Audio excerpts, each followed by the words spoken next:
നമസ്കാരം. ലോക രാഷ്ട്രീയത്തിൽ ഡൊണാൾഡ് ട്രംപിന്റെ പേരുയരുന്നത് എല്ലായ്പ്പോഴും വിവാദങ്ങൾക്കൊപ്പം തന്നെയാണ്. അമേരിക്ക ഫസ്റ്റ് എന്ന മുദ്രാവാക്യവുമായി ആരംഭിച്ച അദ്ദേഹത്തിന്റെ ഭരണകാലം ലോകത്തെ മുഴുവൻ രാജ്യങ്ങളെയും തന്റെ കൈപ്പിടിയിൽ ഒതുക്കി സ്വേച്ഛാധിപതിയായി വിലസുന്നത് ലക്ഷ്യം വെച്ചുകൊണ്ട്. എന്നാൽ കുടിയേറ്റ തൊഴിലാളികൾ, പ്രത്യേകിച്ച് ഏഷ്യൻ രാജ്യങ്ങളിൽ നിന്നുള്ളവരായ ഇന്ത്യക്കാരും മെക്സിക്കൻ സ്വദേശികളും അദ്ദേഹത്തിന്റെ നയങ്ങളുടെ ആദ്യ ഇരകളായി മാറിയതാണ് പിന്നീട് കണ്ടത്. ട്രംപ് ഭരണത്തിന്റെ പ്രധാന ലക്ഷ്യങ്ങളിൽ ഒന്നായിരുന്നു അമേരിക്കയിലെ കുടിയേറ്റം നിയന്ത്രിക്കുക എന്നത്. എന്നാൽ അത് നിയമപരമായ നിയന്ത്രണം എന്നതിലപ്പുറം മനുഷ്യാവകാശങ്ങളെ തന്നെ മറികടക്കുന്ന ക്രൂരമായ നടപടികളായി മാറി. മാത്രമല്ല, ഇത് ഓരോ രാജ്യത്തിനു മേൽ രക്തം ചൊരിയാതെ തന്നെ ചുമത്താവുന്ന വലിയ യുദ്ധ രീതിയായി ട്രംപ് ഉപയോഗിച്ചു എന്ന് വേണം പറയാൻ. അമേരിക്കയിലെ ഇന്ത്യൻ തൊഴിലാളികൾ ഏറെ വർഷങ്ങളായി ടെക്നോളജി, മെഡിക്കൽ, എഞ്ചിനീയറിംഗ് തുടങ്ങിയ മേഖലകളിൽ പ്രധാന പങ്ക് വഹിക്കുന്നു.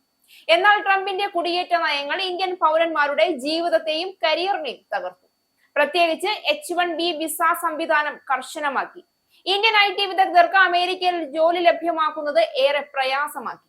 ട്രംപ് ഭരണകൂടം അമേരിക്കൻ തൊഴിലാളികളുടെ സംരക്ഷണം എന്ന പേരിൽ വിദേശ തൊഴിലാളികളെ പുറത്താക്കാനുള്ള നീക്കം നടത്തിയപ്പോൾ അതിന്റെ ഏറ്റവും വലിയ ഇരയായി ഇന്ത്യക്കാർ തന്നെ മാറി. വിസ നയങ്ങളിലെ മാറ്റം അനേകം ഇന്ത്യൻ കുടുംബങ്ങളെ തകർത്തു. വർഷങ്ങളോളം അമേരിക്കയിൽ ജോലി ചെയ്ത് നിൽക്കുന്നവർക്ക് പോലും സ്ഥിരതയില്ലാതായി. അതിനു പിന്നാലെ ഇപ്പോൾ കുടിയേറ്റ തൊഴിലാളികൾക്കുള്ള തൊഴിൽ അംഗീകാര രേഖകളുടെ ഓട്ടോമാറ്റിക് എക്സ്റ്റൻഷൻ അനുവദിക്കുന്നത് US department of homeland security നിർത്തിവെച്ചു എന്നുള്ള വാർത്ത ഞെട്ടിക്കുന്ന ട്രംപിന്റെ മറ്റൊരു നെറികേടാണ്. ഇന്ത്യക്കാർ ഉൾപ്പെടെ ആയിരക്കണക്കിന് വിദേശ ജീവനക്കാരെ ഈ നീക്കം പ്രതികൂലമായി ബാധിച്ചു. 2025 ഒക്ടോബർ 30 അതിനുശേഷമോ EAD പുതുക്കുന്നതിനായി അപേക്ഷ നൽകുന്നവർക്ക് ഇനി ഓട്ടോമാറ്റിക് എക്സ്റ്റൻഷൻ ലഭിക്കില്ല എന്ന് ബുധനാഴ്ച പുറത്തിറക്കിയ പ്രസ്താവനയിലാണ് വ്യക്തമാക്കുന്നത്. എന്നാൽ ഒക്ടോബർ 30 മുൻപ് ഓട്ടോമാറ്റിക്കിനായി നീട്ടി നൽകിയ EADകളെ പുതിയ നടപടി ബാധിക്കില്ല. പൊതുസുരക്ഷയും ദേശീയ സുരക്ഷയും സംരക്ഷിക്കുന്നതിനുള്ള പരിശോധനകൾക്കും നിരീക്ഷണങ്ങൾക്കും മുൻഗണന നൽകാനാണ് പുതിയ നിയമം കൊണ്ടുവരുന്നത് എന്നാണ് ട്രംപ് ഭരണകൂടം അഭിപ്രായപ്പെടുന്നത്.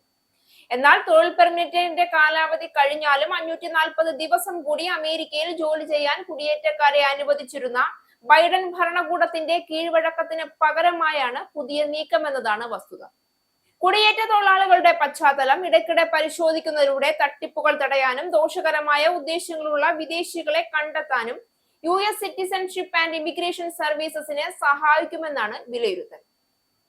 കുടിയേറ്റക്കാർ അവരുടെ EAD കാലാവധി തീരുന്നതിന് 180 ദിവസം മുൻപ് പുതുക്കാനുള്ള അപേക്ഷ സമർപ്പിക്കണം. അപേക്ഷ ഫയൽ ചെയ്യാൻ വൈകിയാൽ തൊഴിലനുമതിയിലോ രേഖകളിലോ താൽക്കാലികമായ തടസ്സങ്ങൾ അനുഭവിക്കാൻ സാധ്യതയുണ്ട് എന്നും പ്രസ്താവനയിൽ പറയുന്നു. ഒരാൾക്ക് US ഒരു നിശ്ചിത സമയത്തേക്ക് ജോലി ചെയ്യാൻ അംഗീകാരമുണ്ട് എന്ന് തെളിയിക്കുന്നതിനുള്ള മാർഗമാണ് EAD. ഗ്രീൻ കാർഡ് തൊഴിലംഗീകാരത്തിനുള്ള തെളിവായതിനാൽ സ്ഥിര താമസക്കാർക്ക് EAD ആവശ്യമില്ല. നോൺ ഇമിഗ്രന്റ് സ്റ്റാറ്റസ് ഉള്ള വ്യക്തികൾക്കും ഈ രേഖ ആവശ്യമില്ല. ട്രംപ് ഭരണത്തിന്റെ തുടക്കം മുതൽ തന്നെ ഇന്ത്യയോടുള്ള സമീപനം തുല്യതയില്ലാത്തതായിരുന്നു. ഇന്ത്യയുമായുള്ള വ്യാപാര ബന്ധങ്ങൾ വരെ അദ്ദേഹത്തിന്റെ സാമ്പത്തിക സ്വാർത്ഥതയുടെയും രാഷ്ട്രീയ അഹങ്കാരത്തിന്റെയും ഇരയായി. ഇന്ത്യൻ ഉൽപ്പന്നങ്ങൾക്ക് കസ്റ്റംസ് തീരുവ ഉയർത്തി. ഇന്ത്യൻ IT കമ്പനികൾക്ക് നിയന്ത്രണങ്ങൾ ഏർപ്പെടുത്തി. US വിസ നിരക്ക് കൂട്ടി. ഇതെല്ലാം ട്രംപിന്റെ ഇന്ത്യ വിരുദ്ധ നിലപാടിന്റെ തെളിവുകളാണ്. കൂടാതെ ട്രംപ് പലപ്പോഴും ഇന്ത്യയുടെ ആന്തരിക വിഷയങ്ങളിലും അനാവശ്യമായ ഇടപെടലുകൾ നടത്താൻ ശ്രമിച്ചു. കശ്മീർ വിഷയത്തിൽ ഇന്ത്യയുടെ നിലപാടിനെ മറികടന്ന് പാകിസ്ഥാനുമായി മധ്യസ്ഥത നടത്തിയെന്ന് പ്രഖ്യാപിച്ചത് ഇന്ത്യക്കെതിരായ നയതന്ത്ര അവമതിപ്പായി. ഇന്ത്യയുടെ സ്വതന്ത്രമായ വിദേശ നയത്തിനെതിരെ അമേരിക്കൻ സമ്മർദ്ദം ചെലുത്താനും ട്രംപ് യാതൊരു മടിയും കാണിച്ചില്ല. ഇന്ത്യയോടുള്ള പ്രതികാര ഭാവം ട്രംപ് ഭരണത്തിന്റെ വിദേശ നയത്തിൽ ഇന്ത്യയെ സഹകരണ പങ്കാളിയായി കാണുന്നതിനേക്കാൾ എതിരാളിയായി കാണുന്ന രീതിയിലായിരുന്നു. അമേരിക്കൻ ആയുധ വ്യാപാരത്തിലൂടെയും പ്രതിരോധ കരാറുകളിലൂടെയും ഇന്ത്യയെ ആശ്രിതമാക്കാനുള്ള തീവ്രമായ ശ്രമം സ്വതന്ത്രമായ ഇന്ത്യയുടെ താല്പര്യങ്ങൾക്ക് വെല്ലുവിളിയായി മാറി.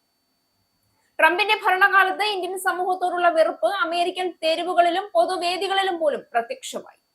ഇനി ട്രംപ് എത്രയൊക്കെ തലകുത്തി നിന്ന് മറിഞ്ഞാലും ഇന്ത്യയെ തകർക്കാൻ ട്രംപ് പോലുള്ള നേതാക്കൾ എത്ര ശ്രമിച്ചാലും ആ ശ്രമങ്ങൾ ഒരിക്കലും വിജയിക്കില്ല എന്നത് ചരിത്രം തന്നെ തെളിയിക്കുന്നുണ്ട്. ഇന്ത്യ ഇന്ന് ലോകം അംഗീകരിക്കുന്ന ശക്തിയാണ്. ആ ശക്തിയുടെ ആധാരശില നരേന്ദ്രമോദിയുടെ ദീർഘവീക്ഷണം, നേതൃത്വ ശക്തി, രാജ്യഭക്തി എന്നിവയാണ്. അമേരിക്കൻ രാഷ്ട്രീയത്തിൽ നടക്കുന്ന വഞ്ചനാപരമായ നീക്കങ്ങൾ, വാണിജ്യ ഭീഷണികൾ, ആണവ കരാർ കളികൾ എന്നിവ കൊണ്ട് ഇന്ത്യയുടെ സ്വാഭിമാനത്തെയും വളർച്ചയെയും ഇനി തടയാനാകില്ല. മോദിയുടെ ഭരണകാലത്ത് ഇന്ത്യ സ്വയം പര്യാപ്തതയുടെ പാതയിലേക്കാണ് നീങ്ങുന്നത്.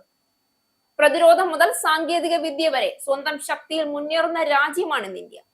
ട്രംപ് പോലുള്ള നേതാക്കൾ സ്വാർത്ഥതയുടെയും അധികാരത്വത്തിന്റെയും പേരിൽ ലോകം അസ്ഥിരമാക്കുമ്പോൾ മോദി രാജ്യത്തെ ഐക്യത്തിന്റെയും അഭിമാനത്തിന്റെയും പ്രതീകമാക്കി മാറ്റുകയാണ്.